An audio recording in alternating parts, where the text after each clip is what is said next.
you two to flip it over. And we are live. Good morning, ladies and gentlemen, children of all ages.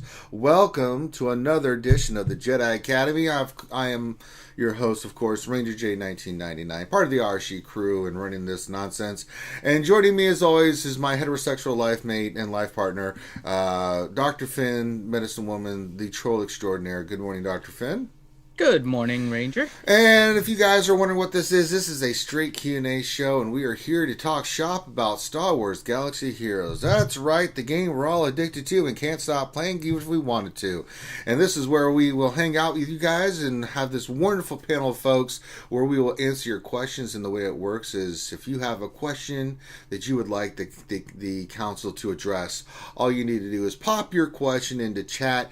Make sure you put question in front of your statement. We'll get it scooped up, and then we will get that we'll get it to our different panel members and discuss it and give you the best answer we can. And it doesn't matter whatever it is, but make sure you put question in front of your statement. We use Nightbot, Dr. Finn scooping up the questions, and help Dr. Finn help you, help him help you get your question answered, because if you don't, then that's on you, not him. So so go ahead and start getting those questions in. Let's introduce the rest of the wonderful panel of folks here on the Jedi Academy. First of all, representing the great state of South Kakalaki, the one and only Gom from Operation Metaverse, good old Maurice. Good old Maurice, are you there, my friend? Hello. Are you awake? Are you alive? Do you have your coffee, a croissant? What's going on? Yeah. Ready to go. Right. Yeah, you sound like it. yeah, a little under the weather. Yeah. When you say under the weather, like, are you super sick, or are you just like, I woke up and not from a hangover kind of sick? Incredibly hungover, yes. Okay. Yeah. So I was going to say, you're saying coffee and croissant and everything. Really good, Maurice. Everyone knows the real question. Do you have bow rounds with you this morning? No bow rounds. Oh. I've started to do a new diet, so no more bow rounds. No bacon? What kind of diet do you have that doesn't involve bow rounds? You need to change that diet up. I'm pretty sure every diet includes pretty sure that. Lies. No, that's pretty accurate, Finn, and you know it's true. You're a medical doctor. You know that's true. Finn was trying to convince me that Twinkies were part of a balanced and nutritious diet, and I was like, Finn, you made that up, and you're muted, Finn, so no one can hear you. It's fantastic. I never said such a thing. All I said was that those kind of foods can be eaten in moderation. There's nothing wrong with eating it. If you start eating a whole box at a time, then I'm a little concerned. Yeah. Like I do. I'm pretty sure that no one's when they're dieting and stuff, like, you can have a Twinkie once in a while. No, that's not how it works. That's called a cheat day. Yeah, sure. Also join us that doesn't gorge themselves on pastries or said Twinkies is the lovely Jedi Master Dash is here with us. Good morning. Well, good morning, Jedi Master Dasha. Long time no see. Indeed. Been a while. Happy to be here. Well, and yes, my breakfast is not Twinkies or anything like that. Sure, right. Okay, what is, you have a healthy breakfast, I'm assuming. Well, healthier. Yeah. it's just a muffin. Okay, little brand, there's nothing wrong with that. So, we were getting to think that you didn't like us anymore, Jedi Master Dasher, that my Sith evilness was keeping you from being here, that you were scared that I would tempt you to the dark side, and then you would go kill younglings. You flatter yourself too much. No, that's pretty accurate. I have that kind of power, Jedi Master Dasher, but... Now you're going to be my Jedi apprentice, remember? Who's your Jedi? You have so much to learn. Who's the Jedi apprentice? You. Jedi Master Dash, young lady, I don't know how to tell you this. There's not a damn thing you can teach me. Well, I can teach you a few things about the game, so...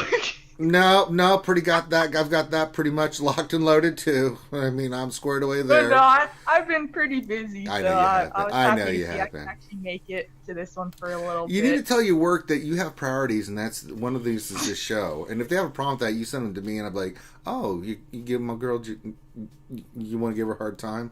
Let me introduce you to some pain. So that's what I do. All right. So the way it works, we got questions coming in. Let's get into it. We have the new round of GAC that is here in the game. Going to be a lot crazier to get Kyber this time because we're getting less points per defense. So that sucks. I was looking at the points for defense. You get more for winning. You get more for winning. That's if you can win. So, but you also keep in mind a lot of people are sitting it out, so you might have less competition. I don't know. Yeah, I was looking at the first guy that I'm facing. He has like, of course, I don't know where you're at with your GP, but I'm kind of like with Team Money in the sense that me and her, because of our accounts are very similar, that we always get people like hundreds of thousands or more, GP than us. But every time I look at it, it's still pretty balanced because character GP is pretty even. And but yeah, it was a little interesting because you're placing 7. What's it? 5, 7, 9 teams on defense, and then one fleet as well. You're doing 7. I'm sorry, 9, regular, 9, and 9. then 1 fleet. Yeah, 9. What's it? 5, 3, 5, 7. Yeah, 7 on defense, right? For regular character squads, and then 1 on fleet. So yeah, a little different than. So that's 1 less, which equates to 2 extra teams. Because you don't have to do 1 on defense and offense to account for anymore. So technically they made it a little easier because of that, and then you get more points for winning if you win. Yes. So in theory, there's going to be more people in the Division 1 and 2 hitting Kyber than before. Possibly. At least the ones that are trying, that is. Yeah, it's going to be interesting because it's going to be more condensed on the teams. And stuff, so it'll be interesting what the strategy of people. I still think you still go offense if you're lacking defense teams, to try to clear the person because everything's still around offense. Like I'm even keeping my first order on offense this time, which is something crazy I've never done before. Oh yeah, for the feats. Yeah, because you need every little bit you can get your little grubby paws on. So, yeah. It's like, okay, so that's happening. Good to Maurice, what do you think of the new GAC setup and things of that nature? What are your thoughts? Well, I mean, it's what it is. I don't know. I don't like less teams. We field less teams now. I don't like that. So. Yeah, I think it's going to be more powerhouse teams you go through and stuff. Yeah, it's just gonna it's definitely gonna be an offense oriented Grand Arena. Yeah, because everyone's gonna have an extra team, but for most people, like you said, it's going to be first order that they might put on defense. They're keeping for offense now, so it'll be interesting to see how people utilize these 3. I think we got the 3 military units feat today. Yeah, so it'll be interesting to see how people use that and what they beat with their first order. Yeah, look, yeah, it is up and that's a good point though, Good Maurice. I don't understand why when you're doing 5v5 and just characters, they make you put 8 on defense, but suddenly they add a territory of ships, and now you have to just put 7. Like I don't understand why they made the characters part easier, just because they added ships. It seems like they could have easily done it like Division 1, 3 on both of the fronts and 2 in the back, and we would have still used the same team. Yeah. I don't understand that change. It did catch me by surprise when that's how many teams we needed. So I do prefer this board over the here's all my teams board. They used to do like expose all of your teams on one side. Yeah. Oh really? I like that one. Yeah, that one is so boring. Yeah, there's no strategy whatsoever. It's like, all right, let's see who is. Like, what did they set? Okay. Well, let me just go through the order of like what I want to do here. So. Oh Lord! So maybe it's a division. It looked like they didn't factor in the ships as part of the matchmaking, or did they do something weird? I don't know. It looks like it's still just the top of the your tunes. Well, I haven't. So I don't know if anyone's run the numbers on it, but remember now that instead of the top 80, we're going to now use the top 70, and potentially your top 2 capital ships and your top 14 regular ships. I don't know if anyone's actually gone through to try to figure out how close their matchups are using those numbers, if they really did matchmaking the exact same way. Because it can potentially get complicated. Yeah, but it was pretty close because a lot of people like if you run the hot bot.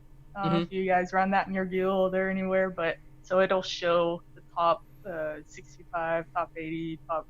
I don't know if he did adjust it for top 70 though, so that's a good point. Yeah. But it was pretty close with the character matching there, and the ship variance was noticeable. Like some people had 600k more in that, and then the total GP, of course, is never gonna be equal.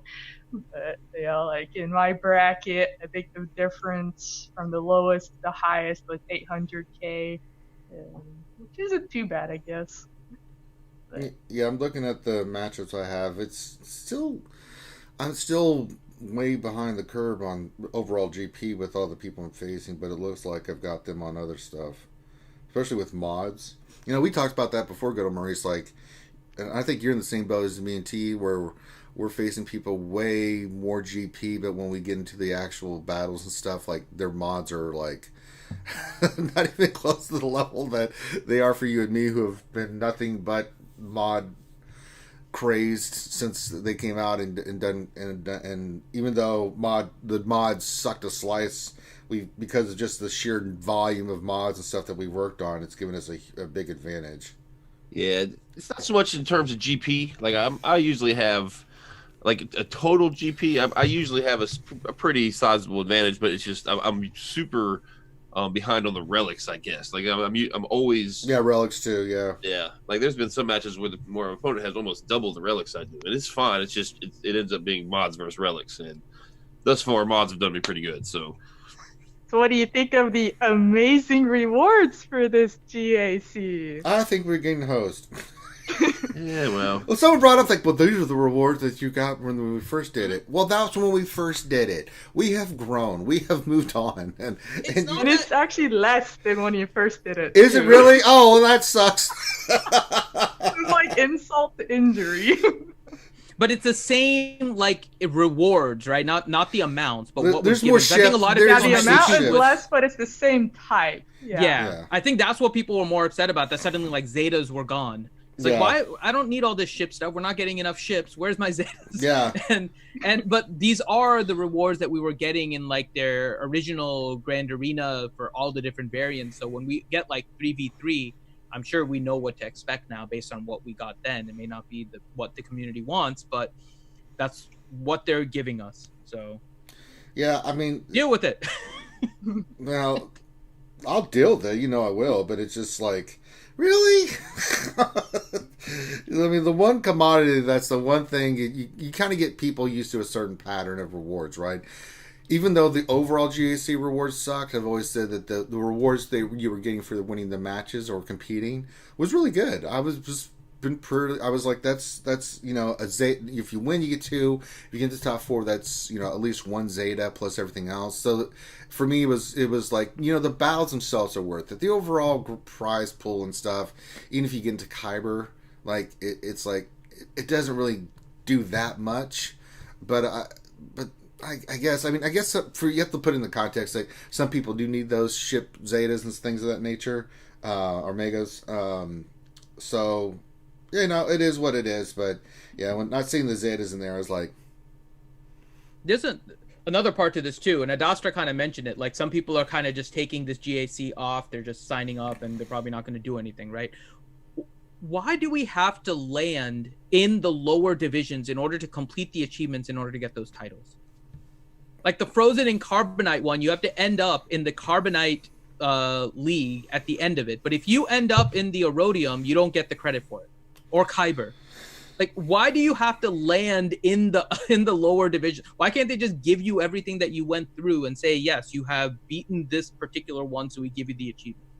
Because I'm tempted to go after the Frozen and Carbonite title. That would be way too easy. They don't want to do it that way. They want you to lose in order to get the titles. I mean, it's so silly. These achievements are going to sit in the inventories of people's like achievement logs for a while if they do it this way. Because if you're competitive, you're not going to want to lose. But if you want to get these achievements, there's no other way to do it but to lose. So it's crazy. So if you guys want the frozen and carbonite, now's a good time to do it. You just don't have to. I was gonna say that's exactly what I'm going through, Finn. I am very competitive, and I love GAC or GA, right? Well, yeah, GAC, I guess. But yeah, this is like the perfect storm because I really want that title. I wanted it ever since it first dropped. The only thing that would have made it more perfect was a portrait of Han frozen in carbonite. Yeah. Would have been brilliant. But yeah, I'm like, you know what? It's now or never because these rewards aren't worth it for me. You know, I don't need any of that stuff. And then all the bugs going on, they still can't fix the disappearing bugs issue. And that is annoying as hell. We had that happen in TV during the Wat mission. And then it happens during GA in a battle. And you can't recover from that. Or rather, it's really hard when your team just disappears, and then you're like, okay, there goes my whole offensive strategy because this team had to counter this team and this team. So it's very frustrating. And yeah, so I'm like, you know what? There's no other chance I'd do this, but oh my god, it's painful. Like, purposely throwing a match, I'm like, my pride, it hurts.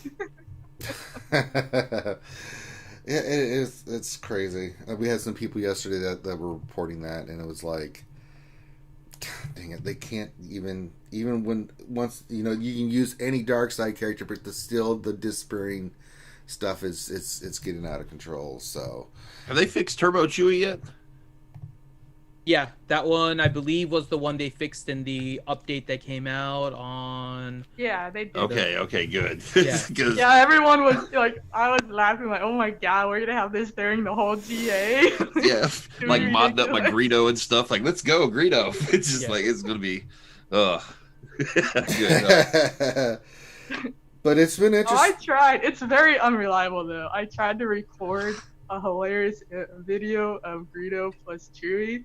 But Greedo just did not want to keep assisting for me. He would go like 3 or 4 times at most. Like, he wouldn't keep shooting. He was gun shy. He was gun shy. Una, todo, solo. Shoot, Greedo. John, But yeah, they did say they're going to revamp the rewards because I guess the backlash was pretty big over these rewards. Well, yeah, I mean, watch shards and the get and everything. Reevaluate this. I wonder what they could have developed in order to allow players to have seen the rewards before it came into the game. I mean, some system where maybe some players had the opportunity to see the rewards beforehand to get feedback. I mean, something like that really may have helped. I mean, they could even allow people to sign up in order to view these kind of things on the forum, right? So then they can decide who of the player base they would want in order to see it. I mean, I know it gets complicated, but What do you mean, Finn? What are you speaking of? I don't know. I think these are pie in the sky ideas. I need to reel myself in because these are unrealistic, crazy goals that are just never going to happen. I know. I mean, who would ever create a forum post to help? I don't know. To have people sign up in order to help. I don't think that would ever happen. I think you're talking witchcraft. So, good old Maurice, did you buy all the packs? You talk about those flash packs? Yeah. No, not a one. You didn't buy one? You didn't get the $1.99 one, or the $4.99, or the $9.99, or the $12.65 plus blood in your firstborn child pack? No, I didn't buy any of those. They're not a terrible value, I guess, for like the middle game player. It just doesn't really offer me much. Like, I really don't need stun cuffs I don't really need those pieces of equipment as much as I used to. So I kind of passed on. What about you, Lady Adastra? No. Why would I? I was looking out of curiosity to see. The only one that technically gives you better value is the $2 one. All the other ones rip you off as usual. Well, I was looking at it. I'm like, okay, so you get, for $1.99, 200 crystals, and you get 5 of each, and then you get some other stuff. And I was like, well, maybe if you're a lower tier player and that's the smaller GP and you're working on characters, we all know how that Cormati stun guns and stun cuffs are just a nightmare, right? But that's exactly who they're targeting. They're not targeting us because I looked at even the smaller ones. You get 500, and then the 991. You get 15 with 1,000. So plus you get an Omega and some other things. So I guess if you're a lower GP, I mean, not us because none of that really. I mean, it's not bad to get those stun cuffs and stuff. It's not a lot though for the value. No, it's not a lot. You know, that's what I mean. If you do a direct value, it's not. Then you get offset with the crystals, but if you're desperate, I guess. Yeah. You know what's funny though? Have you noticed that these flash packs and like these low cost packs just miraculously end up coming after they make a huge mistake and players are like, I'm not going to spend on this game anymore, and then suddenly there's a nice little $5 $10 pack that everyone can buy. Oh yeah, they hustle us time and time again. We get hustled constantly in this game. But you think they would keep that galactic pack that everyone loved? They got rid of it. Oh yeah, they bring it $20 one. Yeah, they'll bring it back the next time the community is in an uproar and says they're not going to spend again. They're like, they're not going to spend again. Let's see about that. Here's a good pack that you can buy. Oh look, people are spending $20. Okay, we're fine. You have to bear those flashbacks next time though. Those are pretty pitiful. These these flash ones are not all that good. So, all right. If they ever sell Get, oh my gosh, that'll be those would sell pretty fast. Oh yes, Get one. That I would buy that. Depending on, I'd have to look at the value of it, but this gas farming is ridiculous. It could be a terrible value of that pack. I know, but if it was a terrible value, I wouldn't do it. But I mean, I would be tempted if it was good. It's so. I mean, this is just ridiculous. It'd be like 1,000 Get for $20 or $50 or something. I swear. I mean, this Get farm one for Anakin is just the biggest joke this game has ever done. It's just stupid. At this rate, I'll get 7-star gas at the same time. I know. I mean, even stop calling him Gas. There's no A. Yeah, General. Just because Skywalker. Yeah, so he suddenly loses his first name. His first name doesn't exist suddenly. Like Anakin is no longer his first name. We can't say that his first name is Anakin. Okay, so it's G.A.S. Does that work for you, Lady Dasher? But no, I mean it is ridiculous. Like it's a Jedi, so for me it's just like very, very painful. I'm stuck with 5-star in my sea of beautiful Gear 13 Jedi. Yeah. And I mean, it's just so dumb because even with finishing top 10 and Heroic Sith and then you have TWs, but those have been spaced out for the rest of this month. It's like, okay. And then didn't they say they were going to increase it with the prize packs? But I don't know if they were talking about Get 1 or Get 2. And I'm just like, I think we got I know the Territory Wars. What will we get? Some extra Get 2? Yeah, we've always got Get 1 in Territory Wars. Yes, right? Yes. So increase in that, that was about it. But you're only getting 4 of those a month because you look at the. Getting 1 at a time now. It's like, oh my god. So yeah, I mean, I'm halfway to getting him to 6 stars, but I'm just like, okay, I did the math in my head. It's 68,400.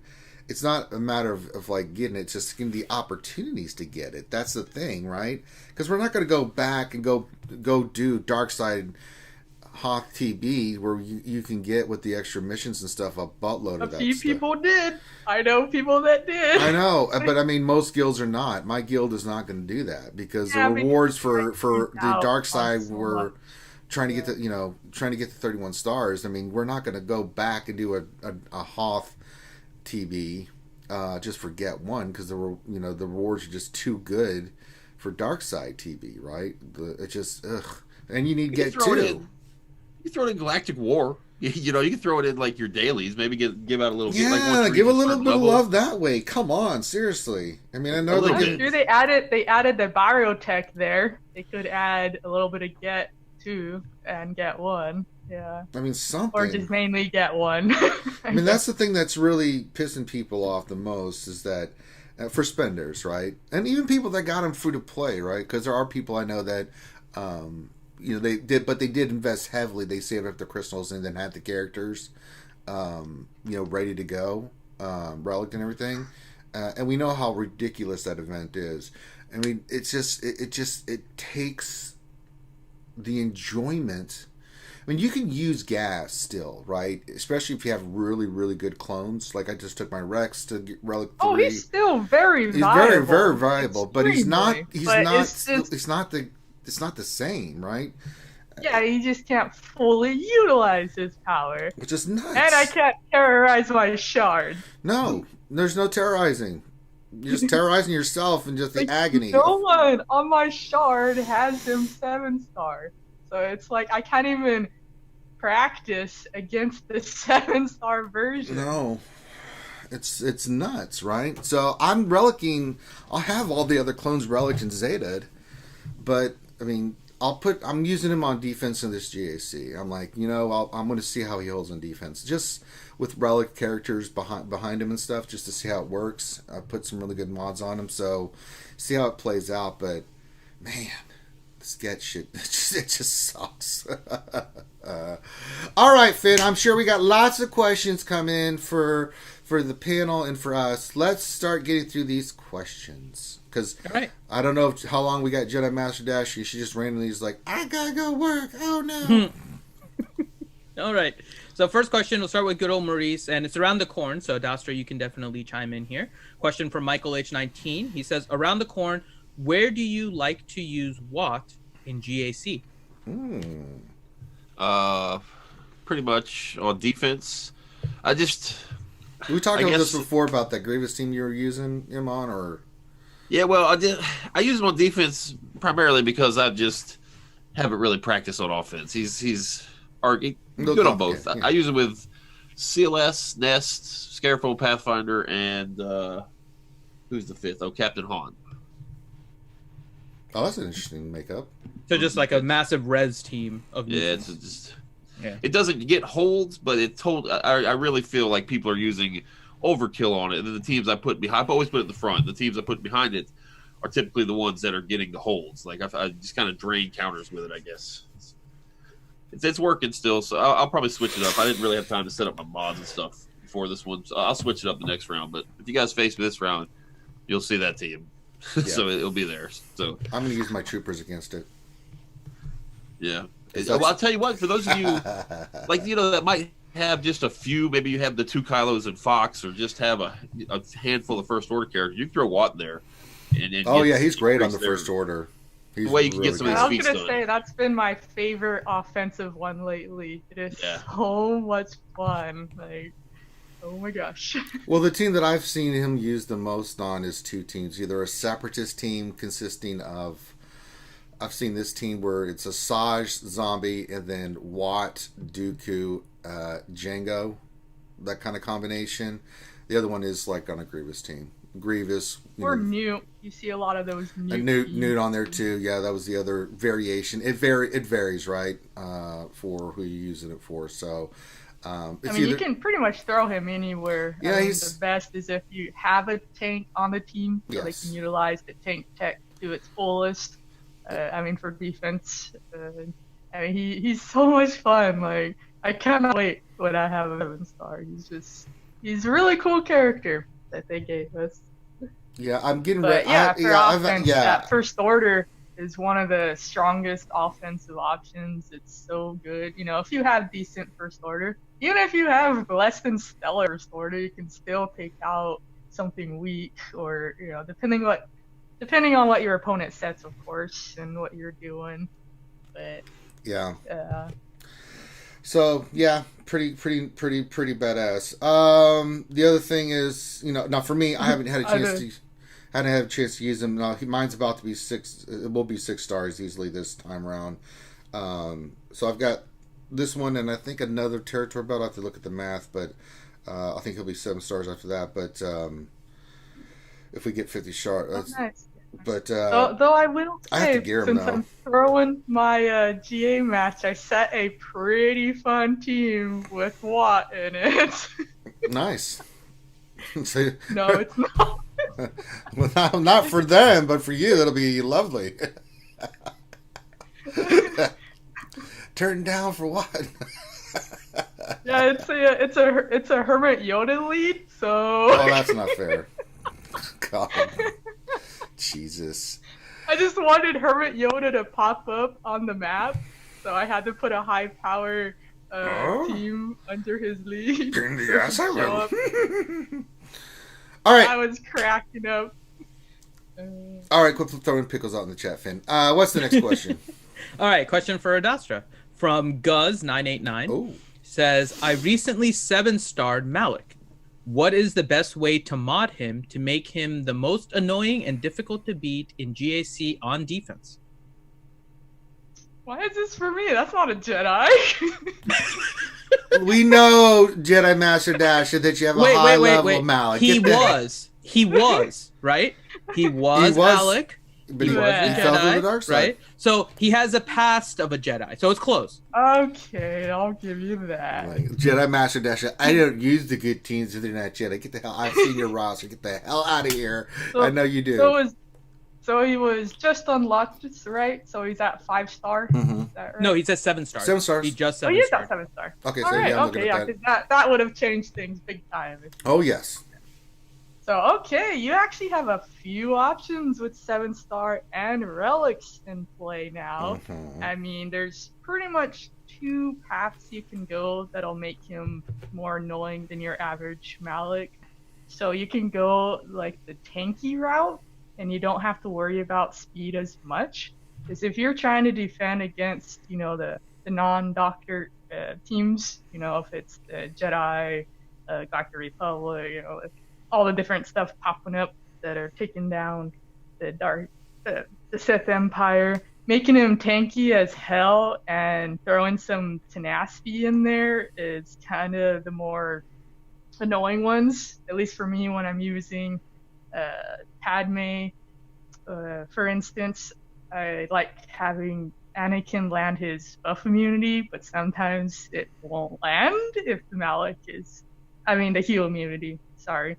That won't land if Malak is just super tenacious. It'll be like a 1 out of 10 chance to land, so it takes me forever to focus down a solo Malak sometimes. And then making him super tanky, then it's hard to burst through when he's alone like that too. So if you're relying on, Padme stun or Anakin landing the heal immunity, but then you have to chew through like 200k health, it's a good combination there. And the perfect storm is if you can get that beefiness with the speed, because say you do land one of those debuffs on him, if he's really fast, he'll get out of it quicker, and then it's just, it can take a while.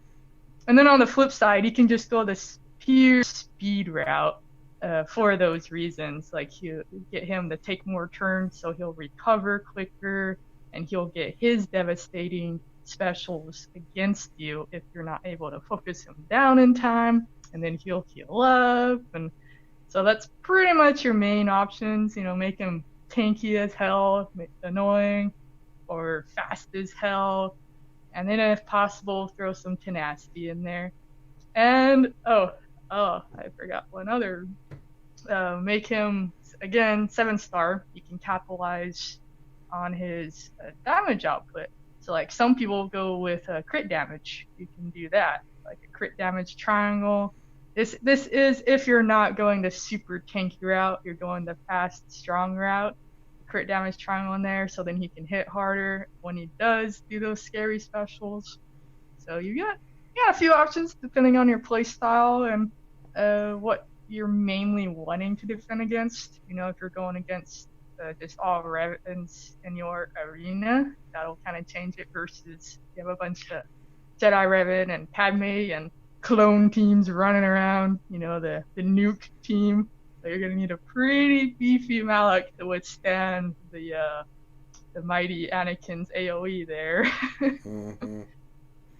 If you can, it makes a big difference. Having a beefy boy does make a big difference. So I went both beefy and tenacious and tons of speed. So my Malak's a little bit slower than some of the Malaks on my shard, but he's like 308, I think, speed wise. But he's got a ton of health protection, tenacity. So it makes a difference. All right, next question, Dr. Han. All right, next question is for good old Maurice. Oh, boy. And the question is from Ouchie Dumpling. Uh-oh. And her question is, in the feat Better Than Clones, it refers to First Order military characters. What does that mean? How is that different from any First Order? Well, I take it to mean I have no idea, honestly. Like I'm taking it to mean all of the First Order except for Phasma and the 2 Kylos. I don't know if that's correct. I don't know, and I guess we'll find out. But the feat is 4 or 5 days long. So if you do take in a team and notice it doesn't qualify, then at least you'll have a chance to try again. At least it's not just a 24-hour feat, So I would assume anybody that's just got a generic name. I don't know. You guys, if you guys know for sure, please step in. No, that was my guess exactly too. They're just like officer ranked First Order. Yeah, it's kind of weird they made that stipulation because the other ones, it'll just say any First Order or it'll specify which character. Mm-hmm. So then, yeah, that one is like the top guess. I guess you could call it that. It's just without the Kylos. Just use a full First Order team to be safest anyways, because good luck throwing in, those 3 First Order without Kylo or crew. But you can't. It'll be a little harder. You have to put Finn on that team, remember? There's another team. Yeah. But yeah, we'll see when people start getting the feat. They're confirming this and whatnot. All right. Okay. Next question for you, Adastra. Again, I apologize. This is not a Jedi question. However, Raider Nation says, with The Mandalorian and Episode 9 coming, who do you see coming who will be OP in this game? From The Mandalorian? Mandalorian and or Episode 9. Oh, yeah. Yeah, there's so much potential there. Like, First Order should be getting a lot of love pretty soon with that. Especially, people are taking, all these feats that feature First Order. Is that a sign? Nudge, nudge. But I could honestly see them doing something for them. As they, we need a third Kylo, right? We gotta get 3 of them. We can get a Kylo remasked. Well, then we need a Rey, right? Because you need a Rey for every Kylo. They just have to go together. Exactly. Well, yeah, we should get a Jedi Rey. Jedi, maybe not Jedi Rey. Lightsaber stick Rey? Is that what we're gonna call her? Nope. Yeah, but Did seriously, I hear Revon? because this is like a big, like, final one, right? So we gotta get something. And then The Mandalorian, it's already super popular. So I wouldn't be surprised if we didn't get something from there. We could get the main character and his ship. We could get it. That would probably be the top options of that. And then that would help maybe give bounty hunters a new revamp, maybe. But I don't know. I definitely see something. They keep saying that they're wanting to release stuff in strides, though I feel like they really got delayed. So now maybe they'll push like the light side TV. There's been like hardly any hype or announcements around it from CG. Like, we were supposed to be getting it this month, right? And there's just been like silence. All right. Next question. Next question is actually for you, Ranger. I'm not here. Aw. Okay. But it's about your Lord and Savior. Okay. So Raider Nation says, question for you, Ranger. Yes. Now that our Lord and Savior's time running the meta is coming to a close, who would you like to see replace him? Balanced Revan. Yeah, but that's not happening. They said that they're not doing anything. I know it's not happening, but you asked me what I want, and that's what I want. The real Revan. Can you please step up? Please step up. No, that's what I want. I'm the Revan. Yes, I'm the real Revan. All you other fake Revans are just imitating. So won't the real Revan please stand up? Please stand up. Yeah, not this white robe Revan. Not this,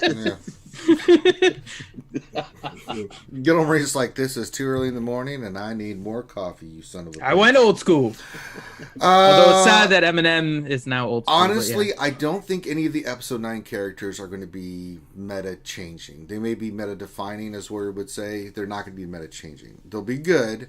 It'll be like a Padme to the Darth Revan Malak kind of counter, right? It can do it, but it's not a hard counter, right?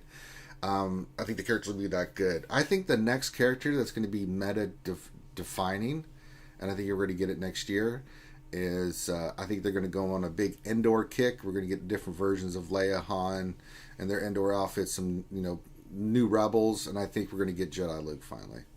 That's my prediction, and I think that's the character that's going to come in, and we're going to be like, sweet Jesus. But that's not going to be probably for a while. This will be next year, because we know gas is going to be the meta for the next at least 6 months, just like Darth Revan and Malak were.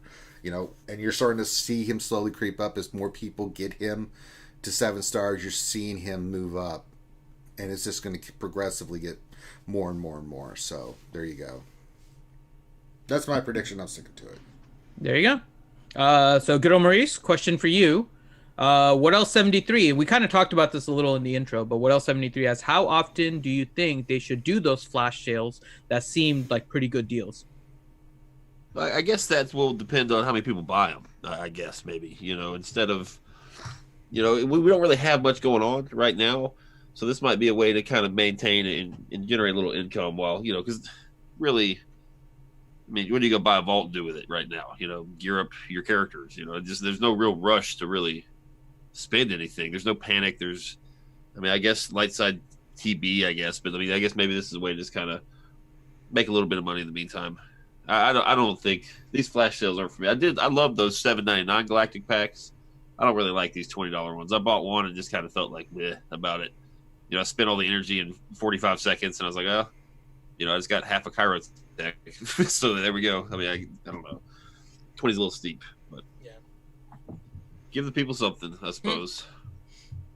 Okay. Next question from Joao Cavalcanti for Adastra. So the question is, why is everyone upset so much about the feats? For the Finn and Stormtrooper feat, just put them in a Nest solo victory and be done with it. Because the way they got this set up, that's not going to be that easy to do. The problem is, so the Finn, not necessarily, right? Sorry, unless Adastra, you want to speak to it? Otherwise, we're gonna. Rangers got this. No, sorry. This one really bugs me. I'm really upset about this. We'll get another question for you, Adastra. I'm sorry, Adastra. That one just. Sorry, I piped up as soon as I heard Finn and First Order Stormtrooper. Triggered. I saw.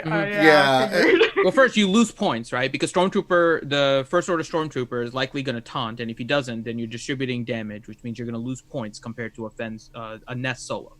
The other thing is you're also losing Stormtrooper from the First Order team, which isn't what people want. Yeah. It's not that you can't accomplish the feat. We can all accomplish the feat. The problem is we don't want to be forced into these teams that are breaking up other teams that we have set up.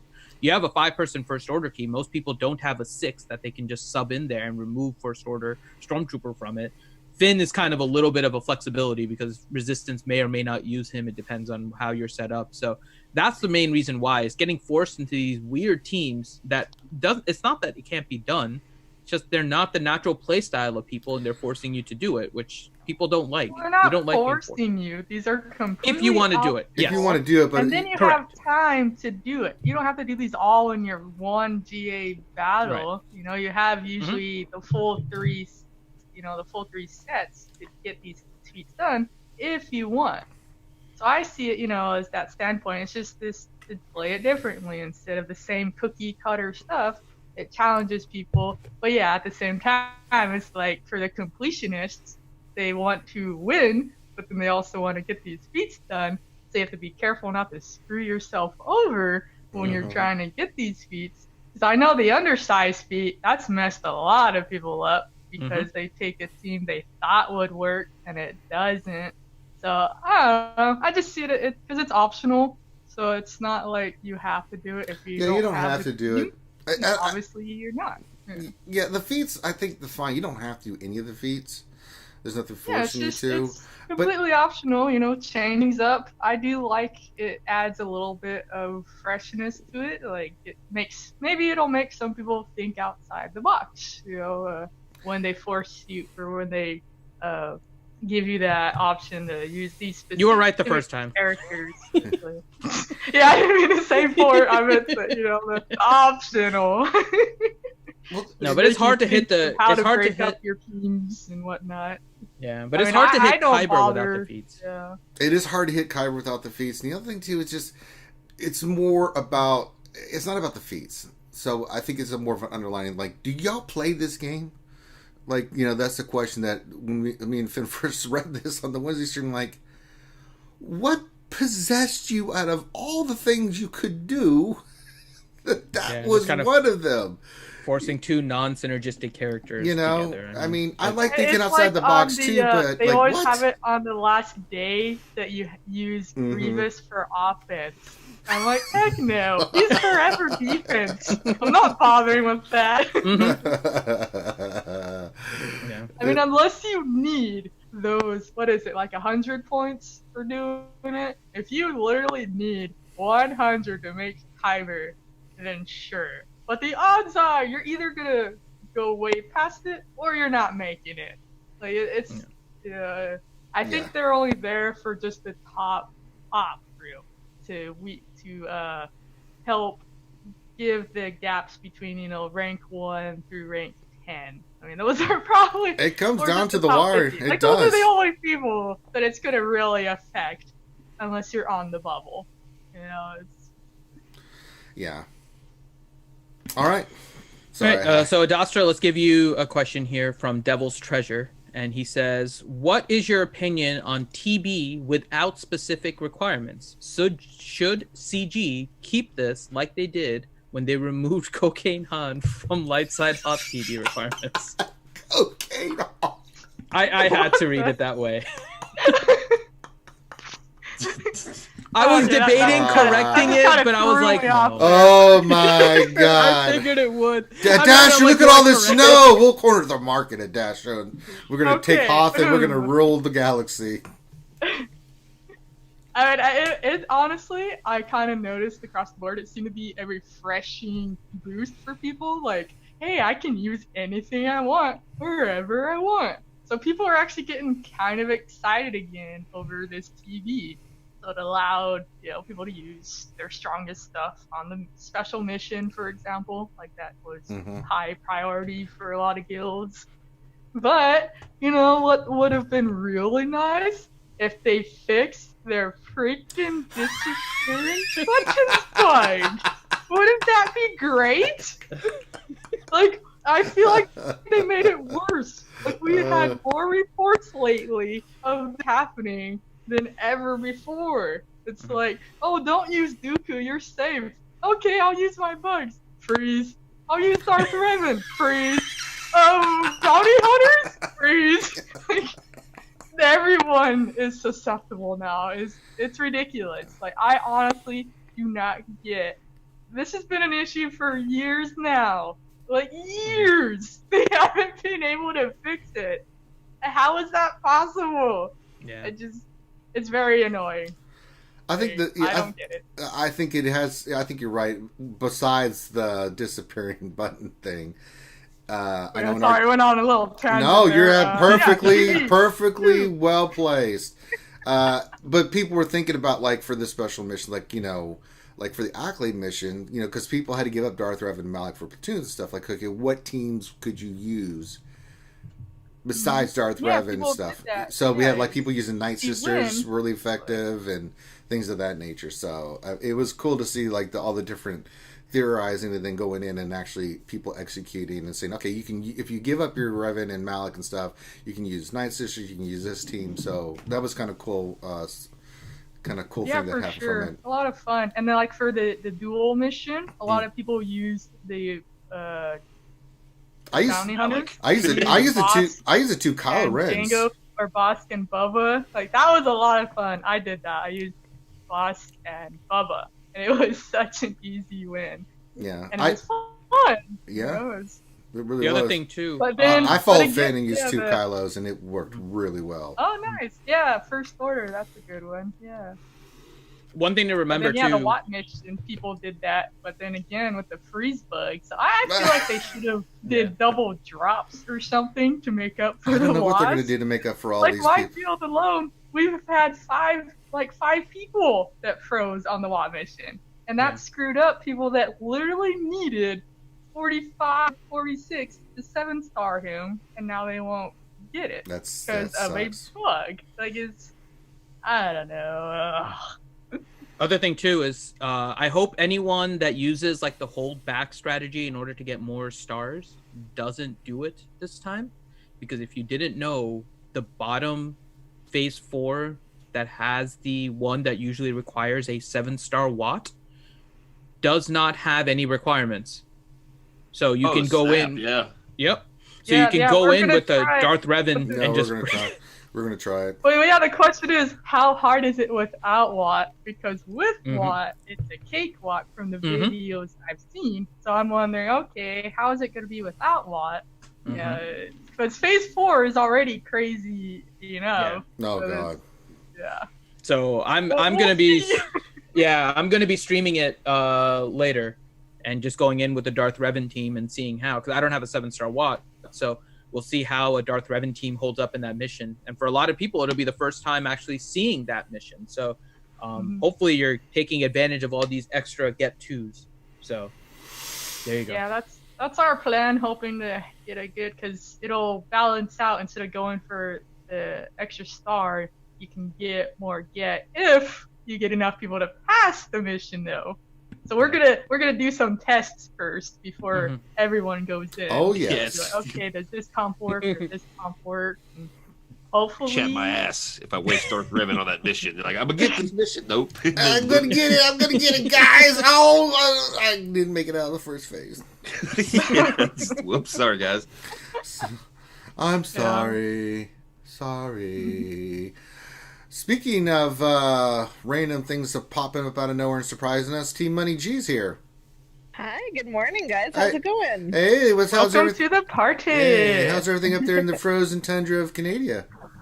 It's all right. We had a snow this past week, and I didn't shovel my driveway because the forecast was for it to be warm, and lo and behold, my driveway is now clear.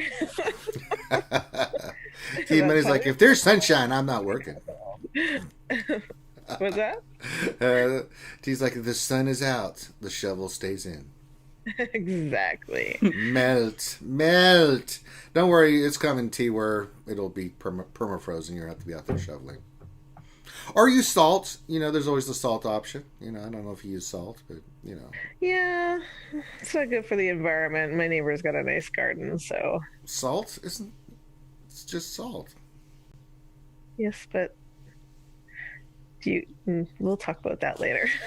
It's NaCl3. It's found naturally in the world. Lecture on the Jedi Academy. The ocean is made of salt. It can't be that bad, T-Money. All right. Well, since we've got it here, let's begin with some questions for Captain T here on the Jedi Academy. Okay. So, T, question to you from Joao Cavalcanti. He says, what if Wat was on the team with the Sith Triumvirate if you don't use them with the Geo? So what do you think about Wat Tambor with the Triumvirate? For the specific, for this mission, or for just generally speaking? No, in general. The questions were more for GAC and how you may use Wat. Yeah, I mean, I think that Wat is a character in my eyes that you kind of use with a team that doesn't work traditionally to take down something to bolster that team. So, the Triumvirate, when I think of those guys, they can do a lot on their own. I don't know what adding Wat would do to help them. Like they can't take down maybe they could take down JKR a little easier if Sith Trooper had the perma-taunt sort of thing. But I think I like them with teams like First Order, with like tanky leads under with Mike's team with the Wampa. that sort of thing, kind of taking the dredges out of your account and making them, meta counters. That's why I like to use Wat. That's science. That's science. That's straight Canadian science. So next question, good old Maurice. Question from Paparazzi, and her question is: what can a Gear 11 gas team beat on offense? Like all of the clones of Gear 11. I mean, I guess you got a shot against some undergeared Night Sisters. They probably take Night Sisters. Yeah, I mean, just I kind of put, if it's undergeared, I'd probably put it in like the same tier as like the Bounty Hunters, or you can probably take out Karth, Kira, maybe some lower Night Sister teams. You can possibly take out maybe maybe a clone team that doesn't have Skywalker. I haven't tried that, but I wouldn't get too gutsy with it. If the rest of your supporting cast is only Gear 11, kind of just view it as a kind of a B team. Like it's capable of taking out Bounty Hunters and that sort of thing. Maybe I split mine up. I throw Skywalker on defense all over the place and just generally keep my clone team assembled until we get Skywalker 7-star. So he's kind of just a flex play. I put him in Jedi Knight Revan teams, put him on some Padme teams. Just kind of use him all over the place. But let's say you have all the clones in a Ahsoka relic. That's a different story. Yes, yeah. Then you can really start taking out a little higher power teams. Again, I wouldn't gamble too much on the Revans, but you can definitely take out Night Sisters, that team for sure, if they're developed. The rest of the clones, you can handle Jedi Knight Revan, Darth Revan's. You're rolling the dice big time. You need some RNG. You can do it if you mod it. I've got mine working at 5 stars in Arena, but mine are pretty relict. You just have to have them modded properly, and it's the Darth Revan counter at 5 stars with everybody else relict. Yeah, but you need some badass mods too, though, right? You need the speed on Rex, right? You're running speed on Rex, T-Money? Yeah, I've got like 300 speed on him. And then, I'm not quite there yet. I've got the relic on 5s, or I'm sorry, he's relic 3. I'm getting ready to take Rex and Echoes up, but until then, I'm not even going to attempt the Darth Revan because I died before and it didn't go well. Like, Anakin, no, you're down too soon. I'm dead. All right, next question there, Dr. Fenadoodle.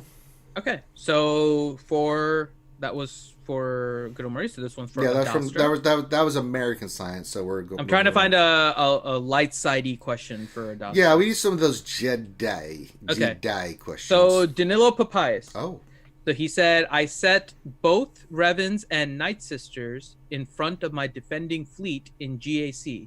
Is that mean? And if so, should my opponent blame Finn for it? So what do you think of putting 2 Revans and Night Sisters in front of the fleet as a strategy in GAC? Well, for me, it seems like a waste to throw 3. I mean, I guess I wouldn't see it, how they're modded, relic levels, etc. But in general, having both Revans in one zone seems counterproductive. Like you should split them up because you're gonna need something strong to take them down. So like that would imply your other zones aren't going to be as heavily defended when you throw, one of the two top tier teams together like that. I like splitting it up and making people use certain counters and when they get, but that's part of my strategy. I mean, if this works for you, it works. Protect the fleet, but it's if your fleet is weak, then I guess that would be decent because it'll be an easy point gain otherwise if your opponent will roll over your fleet. So by protecting it so heavily, maybe it pays off for you. But in general, I like splitting up the Revans for that reason. Make them work for both of the zones rather than like, oh, everything scary is in front of the fleets. Okay, I'll just burn those down first, or I'll just avoid that and go the easy route. Mm-hmm. So, but yeah, I wouldn't do it that way. I don't even use the Revans on defense anymore, and I hold on defense all the time. So that is. But yeah, it also depends on the rest of the board setup. Yeah, what is your strategy? The other zones, it's and yeah, but. But in general, it's nicer to split because the Revens, no matter what your roster, they're most likely going to be among your best teams. So might as well give some love to more than one zone if you're going to set them. All right. Okay. So really quick here, as we're kind of halfway through the stream, if you guys could please take a second. If you guys haven't already, please lick that thumbs up button and let us know that you appreciate the content. We're still collecting questions, so make sure that you start with questions so that we can pick them up. We still have room for more. So if you guys have questions about Star Wars Galaxy of Heroes, please make sure you ask. And if you have fun questions, I'm collecting those for the end of the stream as well. So your questions will hopefully get answered. It is first come, first serve for those of you guys that are new here. So please make sure you get those in. Now, T-Money, question to you from Joao Cavalcanti. He says, they changed the roster lock to enter Grand Arena, but didn't give us a chance to update or correct it after you first entered. So he wrote, to whom should I send a complaint ticket because I'm so screwed? So what do you think about them changing GA but not changing the sign-up process? Well, let me tell you, I'm the person to speak to this particular question. It couldn't have been asked to a better person right now.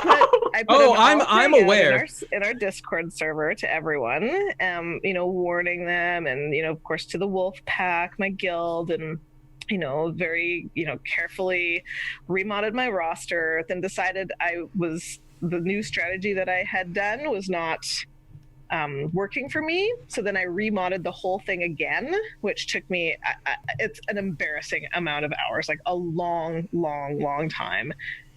And then I went to join and I was like, oh my god, and I was like 30 seconds late joining Grand Arena. No. Yeah, so I didn't get to join. I was like, I'm gonna admit, I was in tears. I was like, what an idiot I was. Do you want to live vicariously through me, T-Money? And yeah, if anyone wants me to play their accounts, I'm totally down. No, seriously, I mean, I put defense down already, but if you want to join me on my streams or stuff, I'll let you rock and roll. You can do everything you want with it. I'll change the defense and stuff for the next. I can't do it this round, but if you want to do that, I'm totally down with that, T-Money. If you want to do that, yes, I'll take any charitable gaming handouts. All right, let's get it out. We'll get offline. I'll let T-Money kick ass and run my stuff. I asked them, I was like, is it intentional for them to not have an unjoin button? And they're like, yep. Like, son of a gun, I don't know. I wish I understand how programming works so that I could, complain a little bit more accurately, but it just doesn't seem. No. I don't understand how this one has nothing to do with have an unjoin button, but Grand Arena can't. I don't understand. Exactly. This has nothing to do with programming. This is just them not wanting to change it after they originally made it. This is not a programming thing. Especially now that it locks at the end, it's actually easier for them to put an unlock because they only have to do the check at the end and not even at the beginning. So yeah, this isn't a programming thing. This is just them not wanting to change it. Science. There's nothing else to it. Yeah. Don't worry, T-Money. We'll get your addiction taken care of. I won't let you sit there and suffer. Don't worry. I'll let you do whatever you want with my account because we just have to stream it or record it. T-Money. We were discussing this earlier. There's a bright side to this, T-Money. What? She can get the Frozen and Carbonite title now. That's true. Yeah, you can get the Frozen. She didn't join. One of us. Yeah, but so that means the next 3, when she gets it, she'll be able to make sure she hits Carbonite. I'm telling you, this is perfect. I told you guys, but the Wolf Pack, who has had more members in the top 50 in all of the Grand Arenas so far, including the exhibition, has now more players going for Carbonite. There's a whole group of us. Like, I had never ever thought that we would have a dedicated chat to throw in our matches so we get Carbonite. I was like, this is so backwards. Like, we're like super hyper competitive, and now we're competing to get the lowest rank. My score was 0. What was yours? -5. I win. I put out But a that message to the title, guild. I was like I said, this is the perfect time to Mhm. get that title because of just all the crap going on and the less than stellar rewards. So it's a now or never moment for it. And it's like it's hard work going for this title. Mhm. You have to actively actually. try not to Yeah. win. It's not actually. All you have to do is like one feat, and then you're entered in, and you can get the title. So Yeah. they're just having a hard time now that they've joined. Yeah. All right. So we are back to the top of the order. Good old Maurice. And this is actually kind of for Adastra and good old Maurice. Questions from Paparazzi. It's like, she wants a debate between you two. Is Phasma First Order military? What? Yeah. We had a question earlier, right? What constitutes First Order military? And Phasma was what good old Maurice said, and I tend to agree with that Phasma is not included as First Order military. Why would she Right, not was be saying- First Order military? I would say she is because she's Yeah, like there one we of go. the top officers. She's a in the commander first- of the stormtroopers. Yeah, I know, she's but in I think Phasma. it's- leading them. My she guess has would her be that it's a generic executioner name, with but- her. Mhm. Yeah, I think it's. Paparazzi, that was I was I like mean, Captain put my is hands in together, the get name. excited for a Yeah. debate. No. Go, good old Maurice. Are you pro or anti Phasma as military? I don't care. It's like. Worst debate ever. Well, that was a great rebuttal Well, there. Adastra wins. Yeah, the repose But was default- short and to the point. So basically, Adastra comes up with an argument, and good old Maurice's response is, I don't care. "Okay, that sounds okay." No, I'm Yeah, not. that sounds good. Yeah, that's fine. I need coffee. Good talk. Good talk. So there you go. There was the debate. Okay, good old Maurice. Here's another question for you.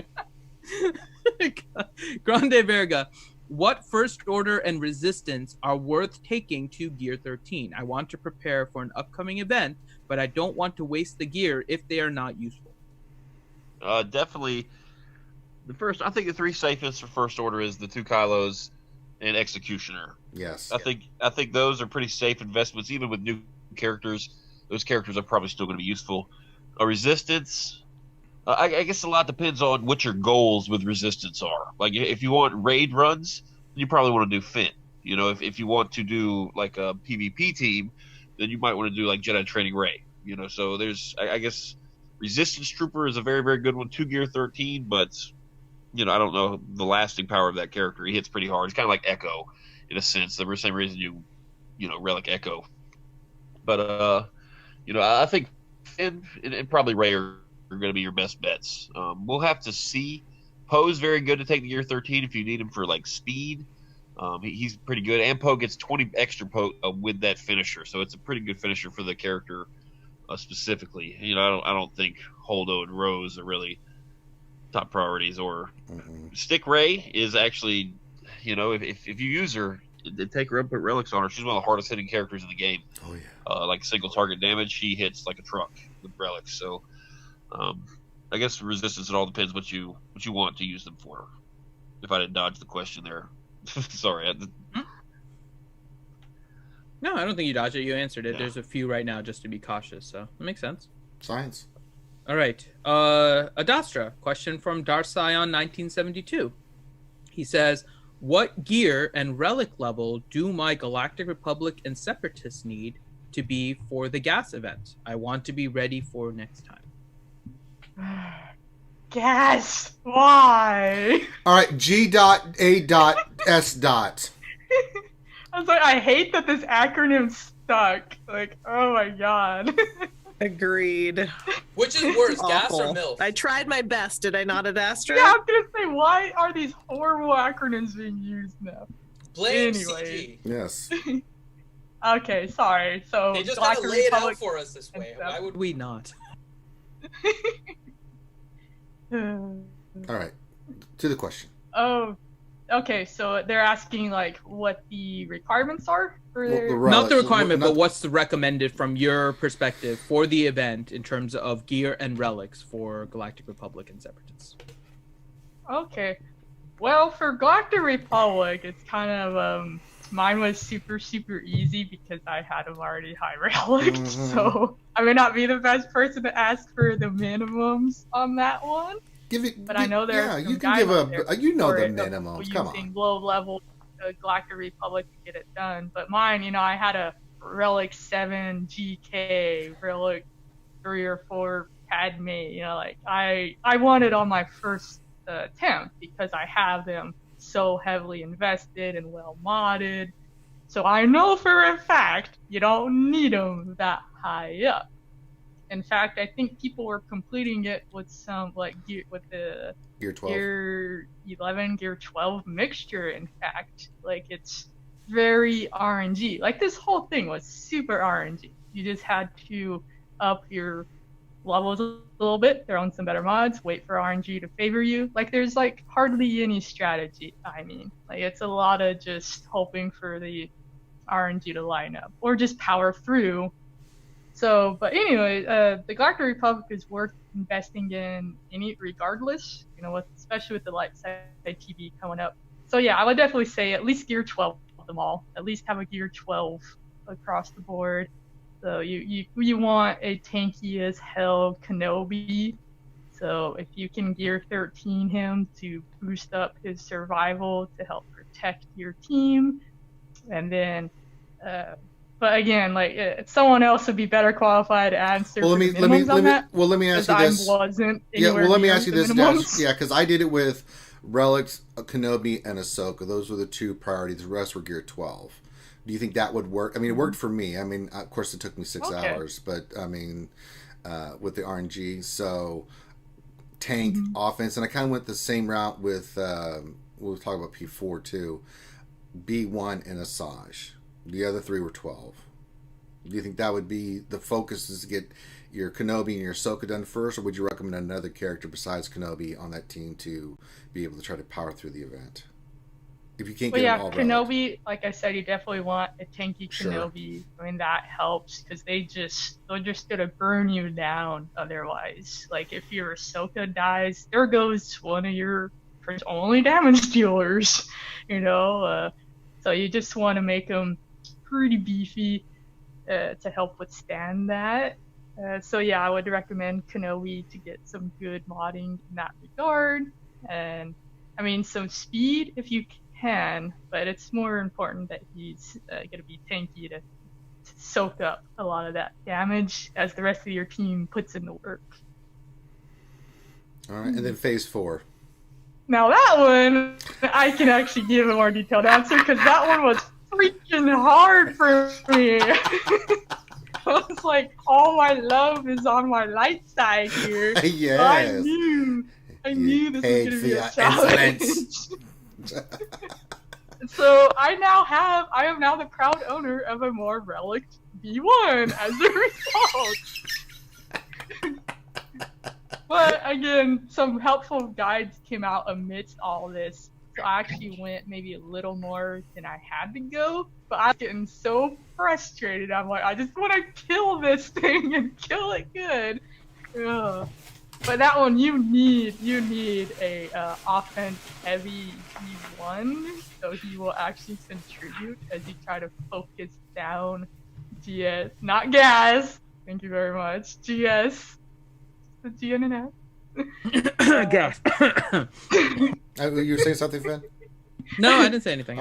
But yeah, you need a B1. That's why I reliced him up more so I could reach those offense levels. Because I wanted to keep him fast too, which I know you could slow him down to reach the offense numbers, but you need at least 8K offense for him to be relevant in that regard.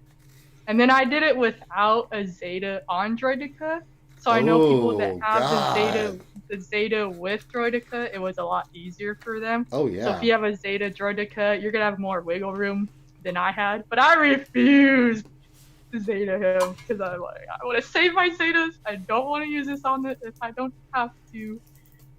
And so thankfully, how many hours did it take you? But how many hours did it take you to beat that? A few. Off and on trying throughout, when I had time to do it. And so I would kind of slowly modify the mods as I went. So with Droideka, a huge difference maker because he would get stunned a lot, and that would just pretty much, he was useless. So putting some tenacity on him made a huge difference, and that's what won it for me after I put tenacity there and he didn't get stunned. Because I would get so close near the end, and then my team would just get wiped. Mm-hmm. You know, Droideka being stunned or just any debuff on days or anything like that, it would just, he would not contribute. So I'm like, okay, tenacity, and it worked. So he was able to do his special and helped me to win it. I barely won, but I got it done. So mainly, yeah, offense, tenacity on your Droideka, offense, and whatever speed afterwards on your B1, like get the offense levels first and then put in some speed after. So you want him to actually contribute, because you gotta focus down A's. You gotta get him quick, otherwise they're just gonna wreck you. You gotta try to kill someone when he's sleeping, because if you can't kill fives or Rex, ideally you kill fives and then Rex before he gets back up, or at least get really close to it, and that's your best chance at winning.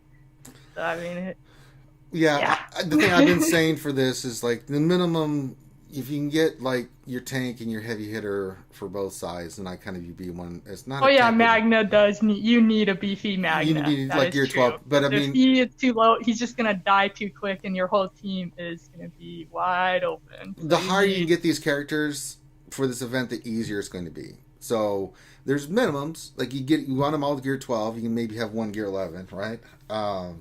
But just understand you're going to need crazy RNG. The higher these characters are relicked, the easier it's going to be, like a dash of 7. Yeah, that's what I was saying earlier. Like, there's almost no strategy. You just can power through. It's like, about surviving. My you damage take the isn't hits. enough. And, I just need to up the damage. So that's why I did B1 that I did the more relic on him to get those offense levels higher. And that was a difference maker. And then, but yeah, that's where it is just it was way easier than the Malak event for perspective. Like you actually had to do some planning in that one. This one, you just power through and like RNG and. All right, I'm having PTSD. Let's move or on to Zeta everything. Like I said, people that Zeta Droideka, that was a huge difference for them. That helped. If you have the spare Zetas to do it, I guess. Do it. I was kind of laughing at that. Like, I wish we could have seen some before and after data. Like, how many Zeta Droidekas were there before this event? And how many after? Oh, God. It's like, I feel like I see way more of them now, so I wonder if it, like, almost doubled or... Jesus. All right, next question, Dr. Finn. Okay. Next question for Team Money. So Team Money, I think you missed some of the discussion before, so I'll give this question to you. Devil's Treasure, what's your favorite use for Wat? Not just on the Grievous, but any crazy compositions that you think are interesting. Well, I am building right now. I'm building the First Order team. We had Blade Baka, who's in a guild, on the stream last week, and he got second place last time, and he's got a whole bunch of neat little, creative teams, and this is his one to get 60 banners for Night Sisters, against Night Sisters.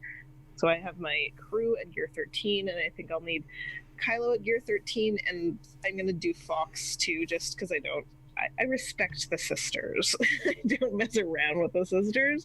So I'll do those three, and then I'll put Wat on there, and then that will be a very hard counter to Night Sisters for me.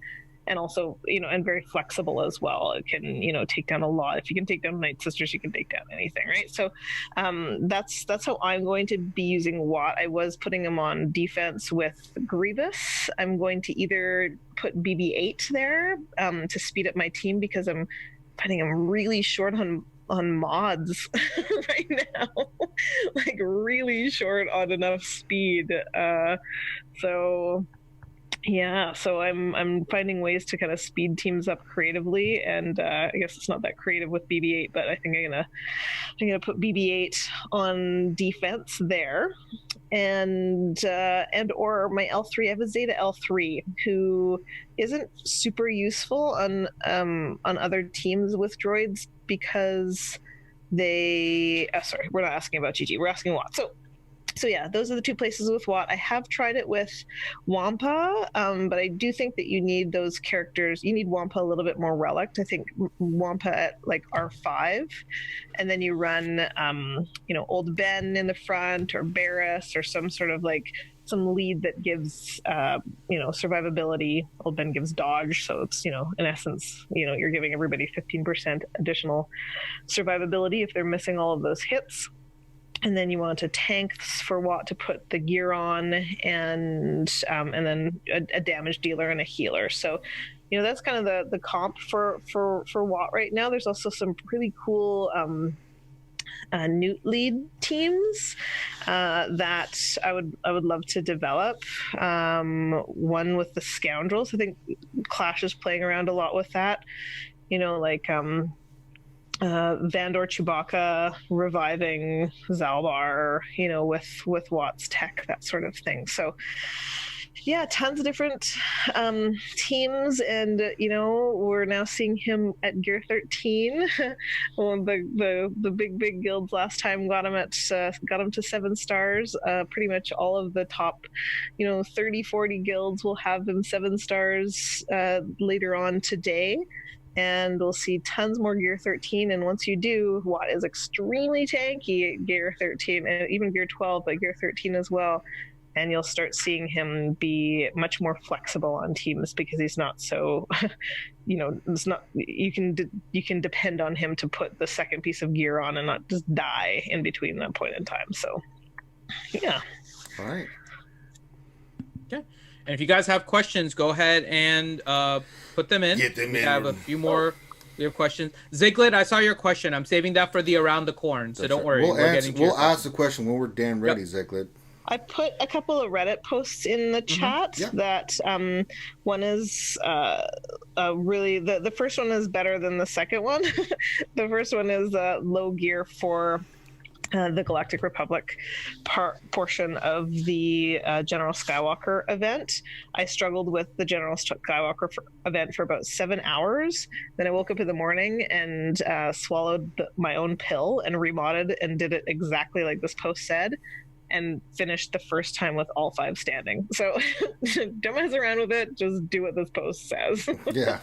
And then the other one is the second part is a lot more RNG. The first part you can actually have, there's like a method to the madness. The second part you have to, it's really about relics and damage. It's about taking your beating. Mods. It's pretty brutal. All right, Dr. Finn, what do you got next for who? Okay. For good old Maurice now, question from Richard Lindo. It's a new name, so welcome, Richard Lindo. Hey, Richard. Who can I relic to make the light side Malak event easier? I have no interest in Darth. I was a much cooler Bond villain, and I'm just doing this for my guild. So what can you do to make light side Malak easier?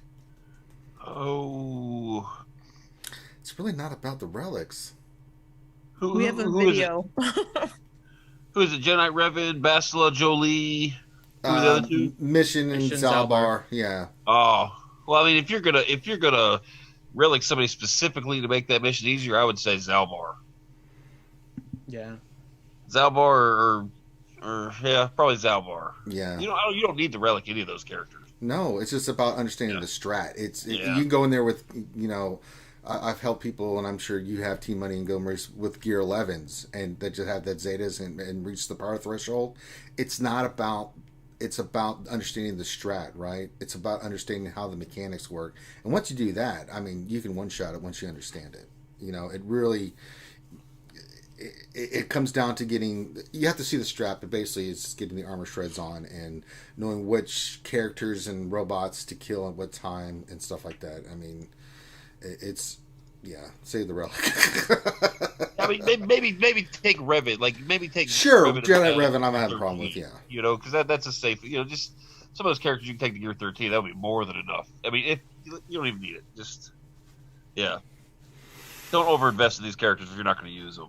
Yeah. No. I mean, you don't really need relics either on these, right? Like Ranger No. was saying, like Gear 11 and everything is fine. So the relics just make it easier if you do like Mission Zalbar and put him on like a Old Republic scoundrel team, and you don't like Jedi Knight Revan, like good old Maurice would.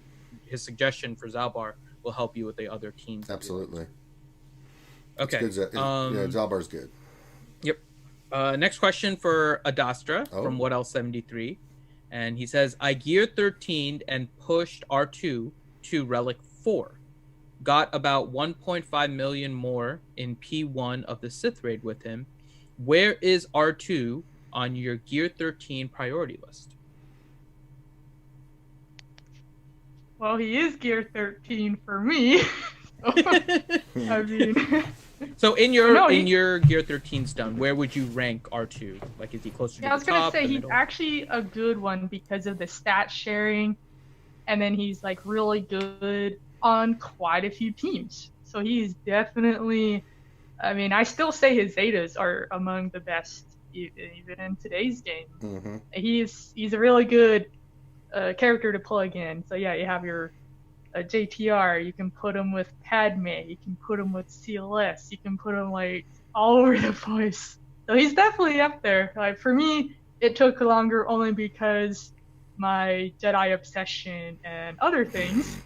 But if you didn't have that obsession, yeah, I'd rank him up there. If you're using those teams, that is. Like by himself, no, like you wouldn't relic him. I mean, Gear 13 him before, say, Han Solo. You're doing it for a Rebels team. But yeah, he's definitely, they said they got him to Relic 4, so that's pretty solid. That, I mean, like a good choice, if that's what they were wondering. Like, are they wanting...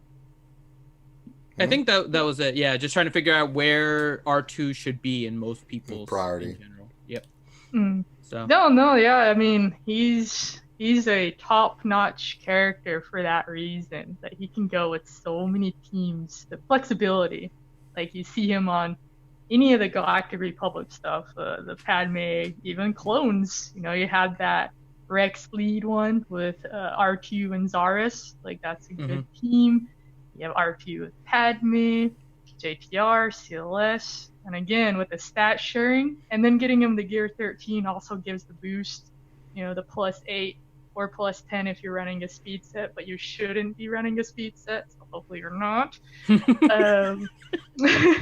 But I mean, he's a great character for that. I mean, so I'd put him up there if, again, on those teams, the focus there. I mean, in a general sense of like a top character, he wouldn't be, you know, obviously he wouldn't be ranked at the top if you're matching him against like Brevins and stuff like that. Then obviously he's not gonna be priority over them, but he's definitely up there. And if I made a list, he would definitely be in the list. All right. Because he's so good. Okay. Okay. Team Money. Question from T. Question from Thomas Willingham says, I gotta go. I don't know. Beat that time. We have to give you your fun questions then before you go. Quickly. Huh? We have to give you your fun questions. So you have two fun questions. Is this my a Durgan question? One of them is by Durgan. So the first one is from Danilo Papayas. He says, if Jedi Master Adastra's guild is one of the premier guilds in Geo Lightside TV, does all of the credit belong to her for caring about Jedi so much? Yes, I may have helped push the Jedi requirements in my guild, maybe. Agenda. I definitely help encourage people on that path. Sure. And then the next question for General Adastra Skywalker. There you go. That's the real gas. When Lightside GTV releases, are you going to push Wolfpack to unlock Kiadi Mundi ASAP? Yes. God bless. There you go. I have been helping push the Galactic Republic Jedi Love in my guild, and it's actually a lot of people are working on these characters. It makes me so happy. Like when I see someone Gear 13 Obi-Wan, I'm like, yes! Or Gear 13 any of them. It makes me happy. But no, I mean they teased me as soon as Lightside TV was dropped. They're like, oh, and Astra's just gonna sell it for us, guys. But no, I'm looking forward to that. Oh, no. Again, people are more willing to develop these characters because they're so good. They are good. You know, and even the fleet, a lot of people are developing their fleets because it's like, oh, these characters are actually useful in all areas of gameplay. So I didn't really have to twist people's arms for it. You know, they're pretty willing. No, they were afraid of the arm twisting to begin with, so they didn't. Jeez. No, I'm hoping, yeah, it'll be interesting to see how that goes, though. Yeah, we all know it's gonna be harder than Dark Side, but that's pretty much it. Like, there's been no information. Mm-hmm. All right. Okay. Do you want to pimp yourself, or do you want us to pimp your stuff at Astra? If you have to leave. Jedi Master at Astra on YouTube, Jedi content. No surprise there. I did some Sith raid stuff, you know, posting teams damaging the raid that will soon be simmable, apparently. Oh my god. Like, what is this? Yeah, so I'll post mainly arena stuff, just showing, which I do need to upload some new things with. I've been using my 5-star General Skywalker. I need to post stuff of him wrecking things in arena. But yeah, he's not 7-star, but he still works. Otherwise, find me on Discord. I lurk in a bunch of channel servers and whatnot. And Jedi rule. All right, bye, General Adastra Skywalker.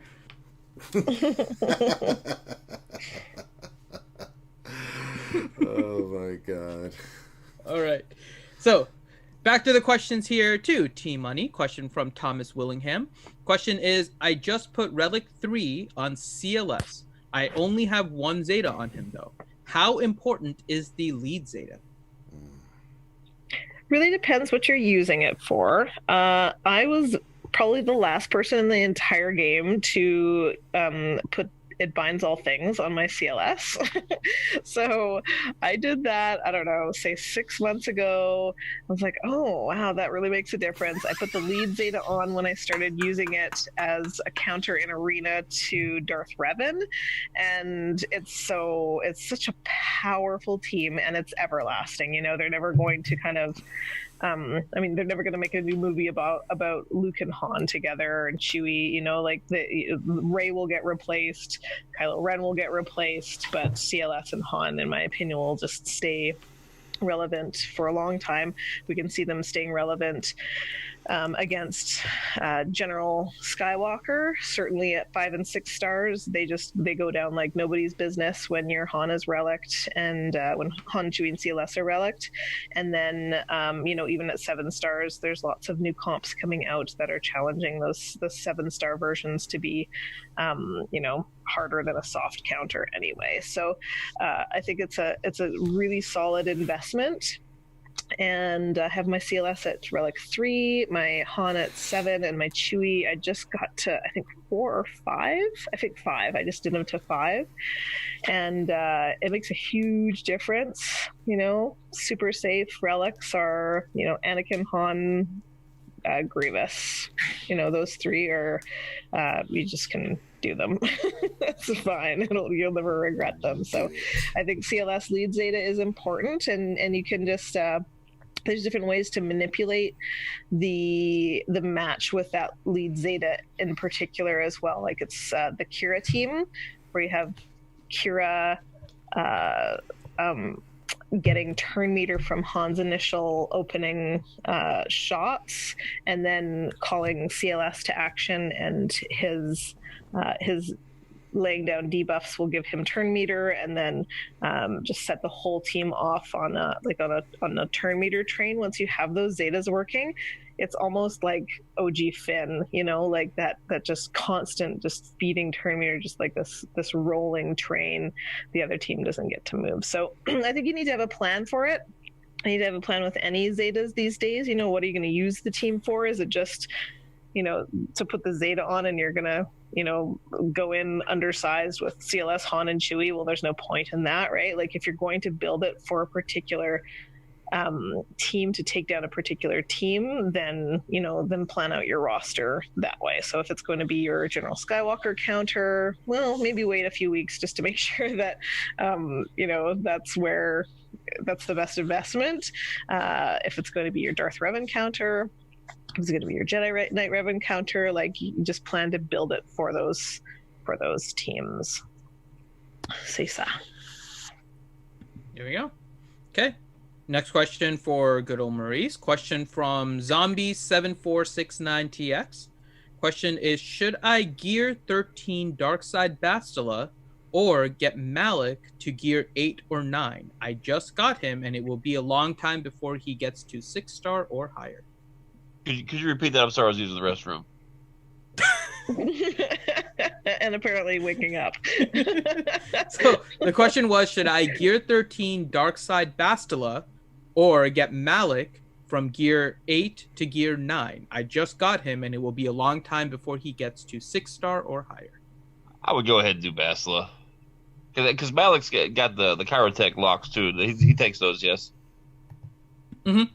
Yes, I would do Bastila, because then you could use Bastila with your Darth Revan, you could use Bastila with your Palpatine lead, you can use Bastila with your Trey. Like, she's much more flexible. You can kind of find uses for her all over the place. She's a good character to gear 13. So it's a relic, rather. Her gear 13 is kind of meh, but her relics do add a lot of health and survivability to her kit, so it's do that. Science. For that team, do you think it's worth it to try and push to gear 11 on a 5-star Malak, though, instead of a gear 13 Bastila? What do you think is more important? Well, just you can push. I mean, if you're free to, if you're not going to be spending crystals on the Chirotechs, I mean, it's going to take a long time to get those. So I think Bastila will serve you better in the short term, and you're going to need her at that level anyway for that team eventually. So I don't know. I still think Bastila. Okay. Then next question for Team Money. Question from Jay Huffman. He says, which is a better lead for clones for Territory Wars and GAC? Zeta Cody or Zeta Rex? Rex. Mm-hmm. Poor Cody. I feel like Cody is just thrown away now. Not Cody. Rex is still an incredible lead. Like, a lot of times, even like when we're fighting these big guilds, you'll see them either hold their General Skywalkers or, sometimes their General Skywalkers at 5 stars will go under Rex. Like, Rex is an incredible lead. Rex with Barriss will protect against CLS. Like, if you have a really well relicked Echo, even taking my very, very good CLS team in against those guys, it can get sketchy. Just because there's so much turn meter. They get so much turn meter, with any AoEs. Rex is, amazing. They've just, I don't know. Sometimes I love how they give characters these abilities that really reflect their personalities and their piece of the puzzle in the Star Wars universe, and I think they did that really well with Rex. Like, he's just this protector and this I love what they did with Rex, and he's timeless too, right? Rex is super timeless. So Rex is a great lead. If you have Cody, I don't have Cody, so maybe Gum or whoever has him could speak to that. But he's pretty outdated. He's very slow. He has a great AOE, and he's pretty challenging. Certainly, when you're up against him, if they're all relict, he can get a little scary calling everybody to assist on you. But yeah, he rides the bench now in favor of Shakti as lead or a support, and yeah. You just fall over? No, I just dropped something. That's all. Yes, I sound like metal when I fall over. Good old Maurice. That's a good call, buddy. I've got a Zeta Cody man, and I was very excited with these clone changes, and I was really disappointed that my Zeta Cody is still inferior. Like, I guess he's better than a 5's lead, but Shakti and Rex are both better. All right. Okay. And you don't need the Zeta on Rex, certainly you don't need. I don't think I just turned my gas counter into a Darth Revan counter, or my gas into a Darth Revan counter, and I don't think that you need the Rex Zeta for that. So I would hold that one. I think you need the Echo Zeta and the 5s, not the turn meter Zeta, but the other one, the dying Zeta, and then all of General Skywalker Zetas, unfortunately. but yeah, hold that Rex Zeta. That Rex Zeta is better for kind of longer term matches. The match against Darth Revan is very, very, very bloody and fast. It's just a lot of death that happens right away. Okay. And then the last question before we have an Around the Corn and then some fun questions is from Nathan Herod. And he says, question, if Hermit Yoda and 3PO fight each other in arena, what happens? I can't remember I know we had this discussion before. Who retreats first? I think it's based on speed. So the faster character retreats first, the other one wins. I think that's what happens. I can't remember for sure. I think you're right. There's also a difference in the wording for when they both retreat. I'm not going to go into the wording, but there's also it's also worded a little different. Because I know 3PO is whenever there's no allied combatants, and I think Hermit Yoda is whenever there's. What is his wording? Hold on, I'm going to look it up right now. Oh my God. Maybe I will talk about wording. I'm just saying, but their wording is slightly different. Well, I think it's either is missing any. No, character. they're both this. So his is if there are no allied combatants at the start of a turn, and 3PO. Hold on, I'm going to check it right now. So I think 3PO is just when there are no allied combatants. Yeah.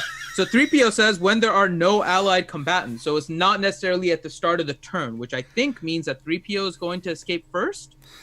I don't know, because if Yoda goes first and there's nobody there, he's like, leave I must. This is going to be a fun thing to test during this GAC, because people are just going to throw that in there. Oh no! That's why we need That's why we need a. I think the faster one goes mode. away. We need a sandbox mode to test this out. Yeah. Oh my gosh. But I'm pretty sure it's the slower one will win, because the faster one is going to trigger the right. I think we tested. Fast I am. Leave I must. God. These questions, seriously. Oh, God, we might actually see some of this, unfortunately, here. Okay, so let's ask the Around the Corn question. It's from Ziglet, and his question was, in GOTB Phase 3, did anyone else have no revivals from Daka, Mother Talzin, or Zombie didn't revive and didn't revive there for me? Doesn't the clones, I know I've had it happen. Yeah. The clones keep you from reviving. Like the Phase 4 team, one of the characters, I don't know if it's Rex or 5s, somebody on that team keeps you from reviving. It's a nightmare. Yeah, 5s. Yeah, 5s. Okay. 5s. Yeah, and he only appears in certain territories. In the last phase. In P4, it's the bottom one. They don't. 5s will appear in the bottom one, and then I think it rotates. So P4 is bottom, P3 is mid, P2 is bottom, and P1 is top. I think. It's not good. No. Okay. Now we have fun questions. All right, let's do some fun questions. All right, so first fun question from Utah. Since Warrior isn't in TI anymore, does that mean we can get him to do Stroking the Wookiee now? I don't think Warrior would do it. Just saying. Yeah, you don't know. Well, I think Warrior would be down. I don't know. Warrior has done some goofy stuff on stream with us, but I don't know if he would stroke the Wookiee. And then Yuta then asked, can the whole panel do stroking of the Wookiee? Well, no, not from me. That's a lunch stream thing for me. And I'm sure Team Money and Good Old Mercic, what the are they talking about? A little bit. Yeah. Finn explained stroking of the Wookiee. I can't explain it without doing it, and I'm not doing it on the stream. Just do it so they know. Nope. Or I'll explain it since Finn's a douche. So basically, I don't even know how this came about. We can't see you. Well, yeah, because I've got my legs up because my back's out, so I'm just kind of sitting here all lethargically laid out. I'll simplify. You can donate bits on Twitch and actually hear it. I'm going to be streaming on Twitch later. I'm sure Utah's going to How did that come about, though? I'm trying to remember. Someone said something about... We were talking about actually stroking a Wookiee and what Chewie would sound like, and then I actually made a voice. What transpired to us getting to that point? I don't remember. Oh, I don't know. Probably something about pickles, like it always does. You're right. And then Finn, once the term was put into the chat, read that, made a noise that sounded like an elephant dying. Kind of. Yeah, and it's become a thing now for us stroking the Wookiee. May you never hear it, T-Money and good old Maurice. All right, next question. I don't even want to think about it. What else, 73? So what Dr. Finn is saying is don't eat a whole box of Twinkies. Just leave one in the box for tomorrow, and that'll be fine. Thanks. God. I can't argue with the loophole from what I said. That's true. I said don't eat a box of Twinkies. It's Black Mamba's guild name. That's right. It is stroking the Wookiee. that is what started That's where it came in. I knew it was something. That's right. That's what it was. Good call there, Utah. I couldn't remember. I had forgotten that. Yes, that is correct. Sword of the Jedi. Question: what do you all think about Jedi Knight Revan being released in the Star Wars Black Series? Next question. In the Star Wars where? Black Series. The toys and stuff that they make. They officially have a Jedi Knight Revan. Well, they do have a Jaina Solo. I actually have that figure behind me. So if they can do that, they can do Jedi Revan. Son of a bitch. The first. Yeah, for sure. It's probably something that makes them money. I don't know. Pretty much, yeah. Pretty much. You stick Star Wars on it. I only have K2 from that series, which is just he's really beautiful. But that's the only one that I have. Yeah. I can't talk about mine. Ranger gets angry. Yeah. Okay. I don't even know what you guys are talking about. What is it, like action figures? 12-inch figures. Yeah. Okay. Or 6-inch. I'm sorry. Yeah, I can't talk about mine. Ranger will get very upset. I'm over it. No, you say now. Okay. Paparazzi question: who will win in a fight between Finn and Finn from Resistance? Resistance Finn. Well, if Resistance fitted it in, if he gets to use a special move 5 times against you, he's got a shot. But otherwise, well, no, because he'll stun Finn once. Finn will pee his pants, and then the fight's over. I'm gonna give you an edge in agility in stealth, so you got a shot. You gotta get. It depends what you mean by win, because my abilities would be very much similar, like 3PO and Hermit Yoda, and I'm just gonna try and run away. So the question is, does that count as a win because I'm not dead? Yeah. If it makes you feel better, I don't think he's gonna chase you. You know, he's not that kind of guy. No, he wouldn't. He wouldn't. So I think I'm I don't know. It depends on your definition of win. Well, if you your relics, you have an evasion bonus too, so keep that in mind. That's true. That's true. No, I'm sticking with my plan. He's going to get shot, stunned, and Finn will pee his pants. Paparazzi question: which is the better half of Operation Metaverse? Well, I think we all know the answer to that. The answer to that is.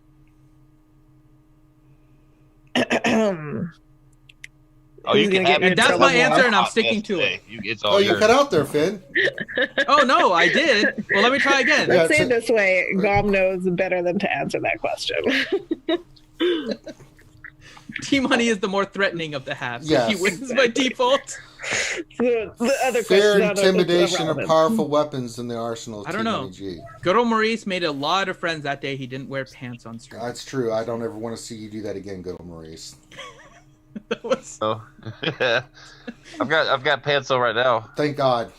That's it though. I was just like doing this stream of underpants. Okay. Oh, I know. Somebody noticed you accidentally turned on your camera. Yeah. Whoops. I flashed your audience for like a split second there. Yep. No, it was caught. Go back and see.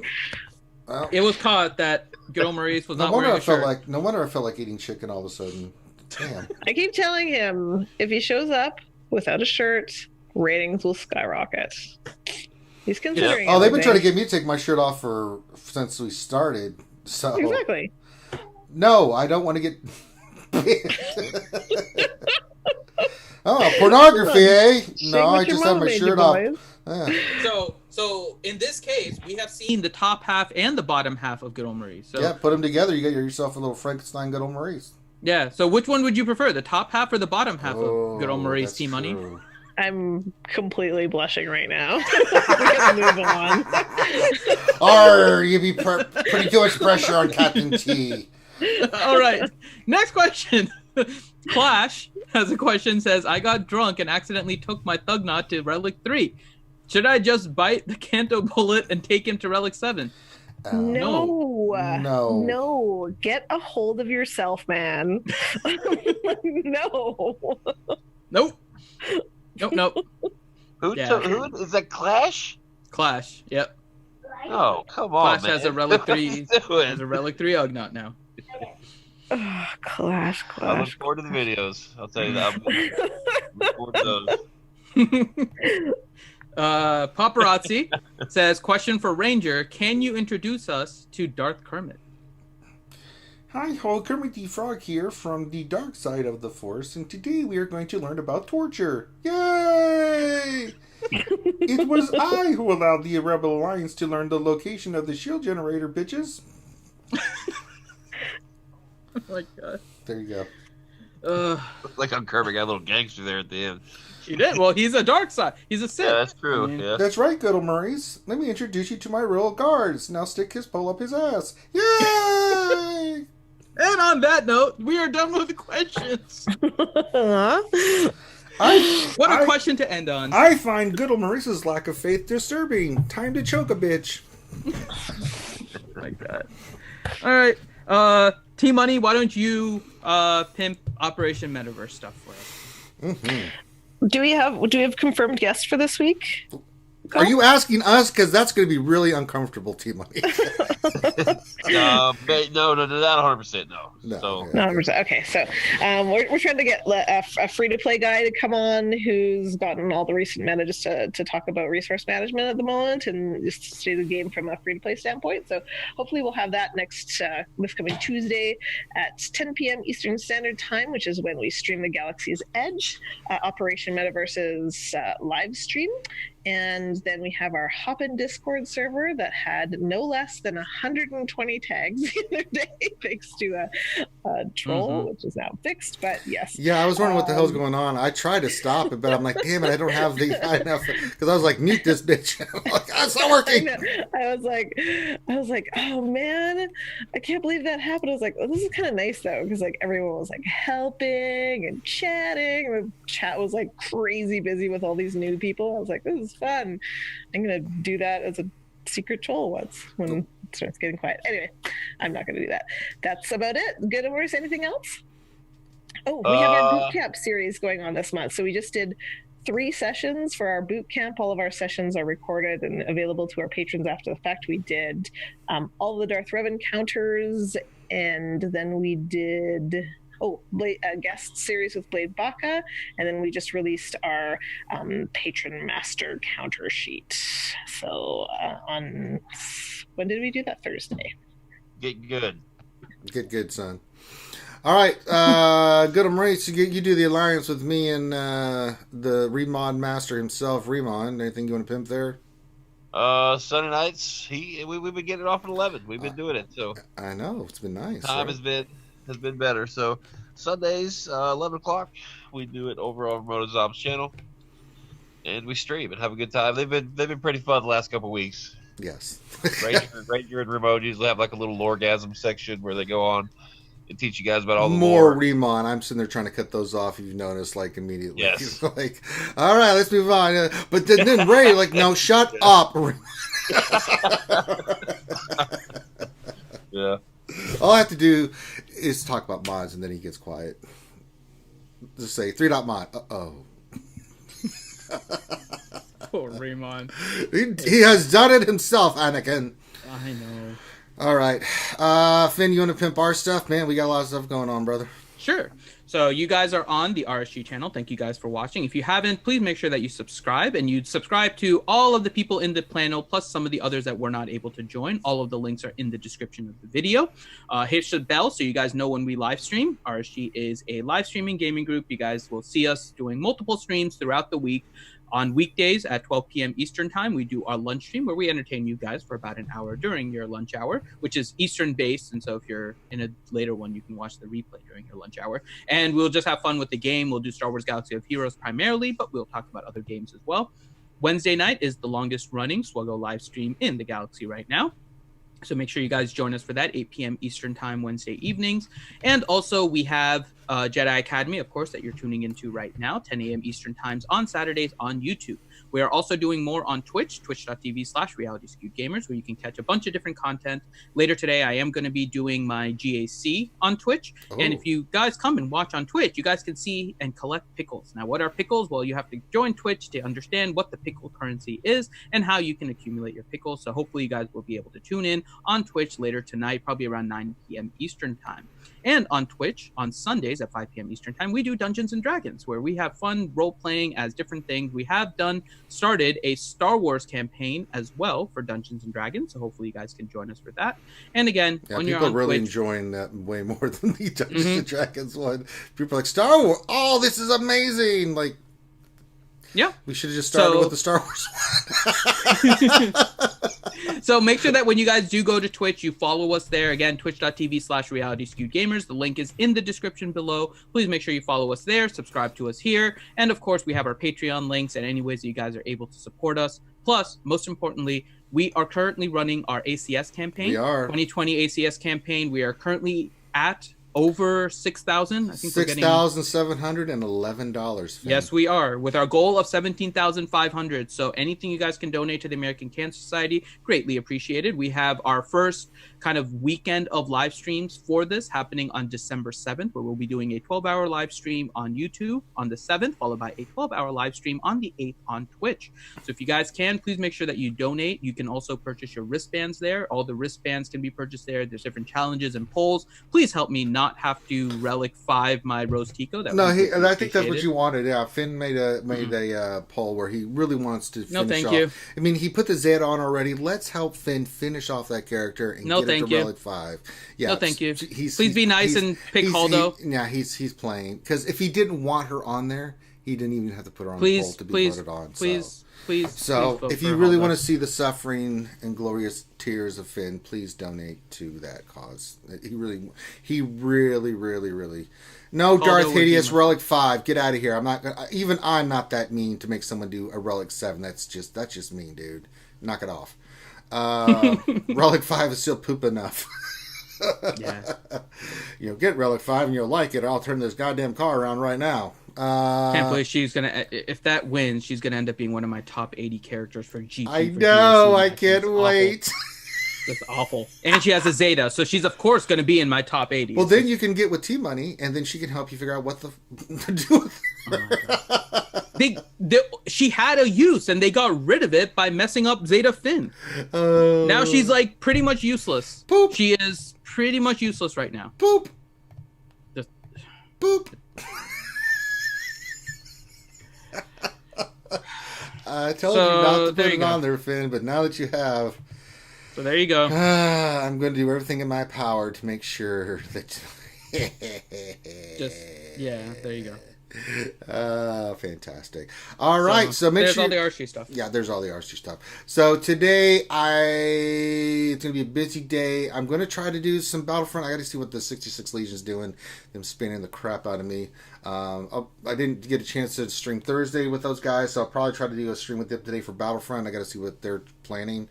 Usually, if you guys know, I'm part of the 66 Legion, the second largest clan of Battlefront players in Battlefront 2, and we usually get on and go wreck shop. We just have fun, really. I mean, it's all about doing that. So hopefully we can do that. We'll see what's going on. I have some remodding I got to help with today, so and I'm a little bit out of it because pain medication's good. So make sure you do that, and then do me a favor, folks, give us a thumbs up, subscribe, not just for this channel. Please go check out these wonderful content creators that take the time to come off to come here to answer your questions, support Operation Metaverse, support the Alliance, support all these other great content creators. Visit the stuff, find the stuff you like, support them, and show your love and support and appreciation for what they do for you guys. So not just our channel, but these other channels as well. So with that, we're going to call it done. So on behalf of myself, Dr. Finn, and the wonderful guests of the Jedi Council, thank you for joining us for this Jedi Academy. We'll be back next Saturday. Check out our other content. We got more streams coming up for you guys, so check that out. With that, we bid you adieu, and we will see you later. Peace out.